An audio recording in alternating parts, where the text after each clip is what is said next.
बिस्मिल्लाहिर्रहमानिर्रहीम। आप देख रहे हैं आज़ाद डिजिटल और मैं हूं अहमद वड़ाइच।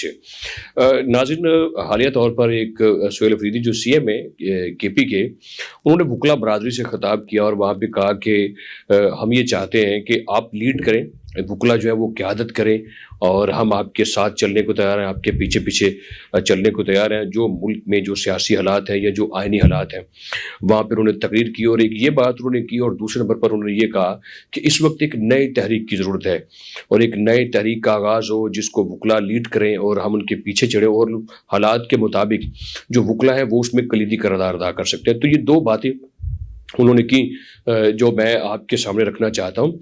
पहले नंबर पर तो उन्होंने कहा कि वकला क़यादत करें और क़यादत करते हुए हम उनके पीछे चलने को तैयार हैं, जबकि सुहेल अफरीदी साहब ने, मैं ये समझता हूँ कि बहुत बड़ा एक यू टर्न लिया है और जो कुछ किया है इस मुल्क में, जो उनके कायद ने किया है, जो हालात कर दिए मुल्क के, सियासी जो अदम इस्तेकाम पैदा करने की कोशिश की या कौम को तकसीब करने की कोशिश की या कौम में एक फितना फसाद के ज़रिए से जो इंतशार फैलाया जा रहा है मुल्क में, उसका बोझ अपने ऊपर लेने का इन्होंने पहले कहा था कि मैं अपने ऊपर लेकर क़यादत करने को तैयार हूँ।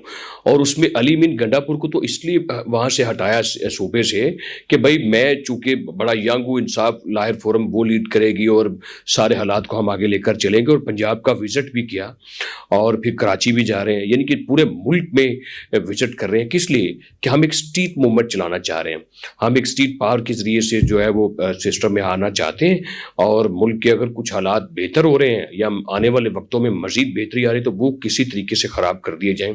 और क़यादत खुद करने का कहा, क़यादत कर भी रहे हैं, पंजाब और सिंध में जा रहे हैं और खैबर में भी कुछ 3-4 जलसे कर दिए जब से सीएम बने हैं। तो ये देखिए कि क़यादत करने का खुद का है और दमखम इतना नहीं है और अपनी जो टांगे हैं वो इतना वजन नहीं उठा रही, अपने कंधों पे ये बोझ उठाने के काबिल नहीं रहे हैं, बर्दाश्त नहीं कर सकते, तो जाके वकला से कह रहे हैं कि वकला क़यादत करें। भाई वकला क्यों क़यादत करेंगे?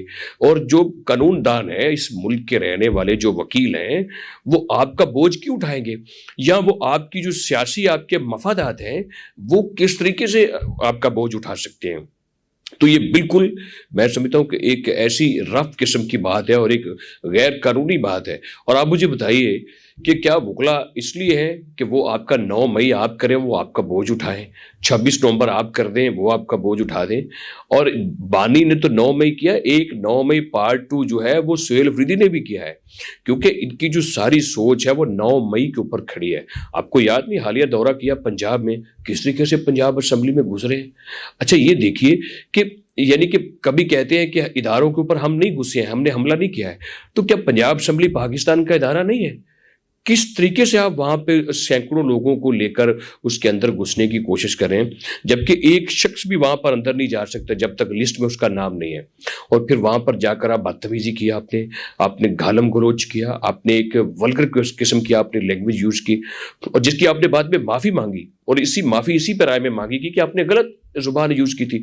और आपने एक रियासती इदारा जो पंजाब असम्बली एक कौम की अमानत है, रियासत का वो इंस्टीट्यूशन है, पंजाब की असम्बली है पूरे सूबे की, वहाँ जाकर आपने जो हुल्लड़बाजी की है, तो क्या वो 9 मई के ज़ुमरे में नहीं आती कि आप फिर एक हमला कर रहे हैं? और ये जो हमले हैं, ये जो ज़ुबान आप इस्तेमाल करते हैं, ये जो आप तरीक़ाकार अपनाए हुए हैं, जो गैर सियासी एक तरीका है, उसका बोझ वकला नहीं उठाएंगे। आप यू टर्न नहीं लें अपने कायद की तरह, आप अपनी बात पे रहें कि क़यादत करने को हम तैयार हैं, हम क़यादत करेंगे। और दूसरे नंबर पर आपने महमूद खान अचकज़ई साहब को भी आगे लगाया हुआ है, राजा नासिर साहब को भी, कि वो भी क़यादत करेंगे। और आइनी तौर पर भी और कानूनी तौर पर भी आपने उनके ज़िम्मे भी बड़ी चीज़ें डायलॉग की लगाई हुई हैं, जबकि पसे पर्दा आप उनके ज़रिए भी डायलॉग करना नहीं चाहते हैं। तो एक ये चीज़, और दूसरे नंबर पर आप कह रहे हैं कि वकला जो है वो इसमें एक कलीदी किरदार अदा कर सकते हैं, एक नई तहरीक की ज़रूरत है। तो हजूर पुरानी तहरीकों का क्या करना है? उनको क्या जो है वो शापर में डाल के कहीं कूड़ेदान में फेंक दें या उसको कहीं दरिया बुर्द कर दें? पुरानी तहरीकों को उनका क्या करना है जो आज़ादी मार्च से शुरू हुई थी? कभी आज़ादी मार्च, कभी हकीकी आज़ादी मार्च, कभी पहला मार्च, कभी आखिरी मार्च, कभी मार्च में मार्च, और कभी जो है वो लास्ट आखिरी कतई आखिरी काल, वो सारी जो कालें थी वो क्या क्या उनका क्या करना है आपने? ये मजाक है कि आप तहरीक के नाम पर जो है वो वकला के ऊपर आप डाल दें और उनसे कहें कि आप तहरीक शुरू कर दें। اور آپ کلیدی کردار ادا کر سکتے ہیں، ہم آپ کے پیچھے چلیں گے۔ بھئی کیوں کوئی آپ کے پیچھے چلے گا؟ یہ اس ملک میں رہنے والے جو عام لوگ ہیں، جو ریڑھی بان ہیں، جو وکلا قانون دان ہیں، جو ڈاکٹر حضرات ہیں، جو دانشور ہیں، جو پڑھے لکھے لوگ ہیں، جو سمجھدار ہیں، وہ آپ کے ساتھ چلنے کو تیار اس لیے نہیں ہے کہ آپ نے ان کے ساتھ دھوکہ کیا ہے۔ اور یہ دھوکہ کو 2-4 دن سے نہیں ہوا، یہ کئی سالوں سے جاری ہے۔ اب 15-20 سالوں سے آپ نے اس قوم کے ساتھ دھوکہ کیا ہے، اور سب سے بڑا دھوکہ جو آپ نے کیا وہ یہ ہے کہ آپ نے نوجوان نسل کو تقسیم کیا۔ اس ملک میں آپ نے جو نوجوانوں کے ہاتھ میں قلم اور ان کو جو ہے وہ ڈائری دینے کی بجائے، ان کے ہاتھ میں کتاب دینے کی بجائے، ان کے ہاتھ میں لیپ ٹاپ دینے کی بجائے، آپ نے قوم کے ہاتھ میں آپ نے ڈنڈے دیے، آپ نے ان کو غلیل چلانا سکھائی، آپ نے ان کو قلم چلانا نہیں سکھائی، آپ نے ان کے ساتھ دھوکہ کیا۔ اور وہ بچے جو آج 9 مئی میں مطلوب ہیں، وہ بچے جو 26 نومبر میں ہیں، وہ لوگ جن کا سوشل میڈیا کے ذریعے سے آپ نے جن کو کہا ڈی ٹریپ کیا، اور آپ نے کہا کہ جائیے آپ جا کر بات کیجیے ریاستی اداروں کے خلاف، آپ نے سوشل میڈیا کے اوپر ایک کمپین چلائی ان بچوں کے ذریعے سے جن کا مستقبل داغدار ہو گیا ہے، جن کا مستقبل تار تار کر دیا آپ نے، اور پورا فیوچر آپ نے ان کا تباہ کر دیا۔ آپ کے بچے تو لندن کے سیر سپاٹوں پہ ہیں، ان کا فیوچر تو ضائع نہیں، وہ تو بالکل محفوظ ہے۔ تینوں بہن بھائی، ان میں بیٹی ہماری بیٹی ہے ڈیرین، وہ اور وہ بھی ہمارے دونوں بچے ہیں قاسم اور سلیمان، لیکن وہ جناب تینوں بہن بھائی بالکل محفوظ ہیں اور اپنی زندگی بڑے اچھے طریقے سے بسر کریں۔ اور لوگوں کے بچوں کو آپ نے سڑکوں پر لانے کی بات کر رہے ہیں، ان کے مرنے اور مروانے کی باتیں آپ کرتے ہیں، ریاستی اداروں کے خلاف چڑھ دوڑنے کی آپ باتیں کرتے ہیں، ان کا مستقبل آپ نے بالکل تباہ کر دیا۔